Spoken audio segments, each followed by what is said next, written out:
Alors là, je vais vous parler du beau-frère de Ramos qui a mis fin à ses jours récemment. Donc Ramos, c'est un TikToker. De toute façon, sur la chaîne, j'ai eu à faire plusieurs vidéos sur lui.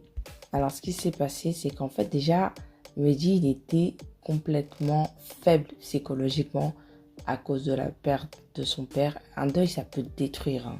Et puis l'arrivée du beau-frère n'arrange rien. C'est vraiment le beau-frère de l'enfer. C'est-à-dire qu'il rentre dans la famille, il fait que des soucis.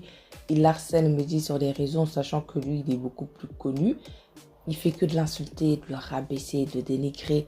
Et en plus de ça, quand il y a des événements, il n'est pas invité. Et en plus de ça, il isole Mehdi de la famille. Ils font en sorte que toute la famille lui tourne le dos. Ces histoires me rappellent l'histoire de Mavachou. Mais elle, c'était son ex qui montait sa communauté contre elle. À cause de l'harcèlement, elle a fini par mettre fin à ses jours. Et dans le cas de Mehdi, il vivait l'enfer sur les réseaux, mais aussi dans sa vie privée. Franchement, faites attention avec qui vous mariez et prenez le temps de connaître la personne. Parce que malheureusement, il y en a qui rentrent dans votre famille et ils créent complètement du désordre.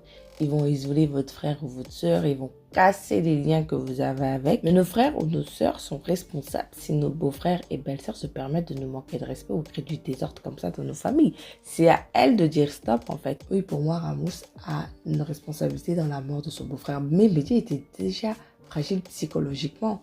Un deuil, ça peut te mettre KO. Et parfois, même avec les années qui passent, t'arrives pas à te relever. Et ajouter à ça l'isolement de la famille, pas de soutien, que de la méchanceté, du harcèlement, mais il y a de quoi craquer.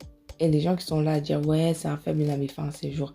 Franchement, parfois, il faut juste la fermer. Quand tu n'es pas à la place de la personne, tu ne sais pas ce qu'elle vit au quotidien, faut se taire. La personne, elle ne fait pas de gaieté de cœur, c'est juste que elle est dans un mal-être profond, elle ne voit plus d'issue et elle se dit que la mort, c'est la seule solution. Et puis franchement, leur comportement montre vraiment leur culpabilité. Parce que même pas un petit mot sur les réseaux sociaux, que ce soit d'excuses ou même repose en paix, rien. Ils ont tout mis en privé, ils sont partis comme des fantômes.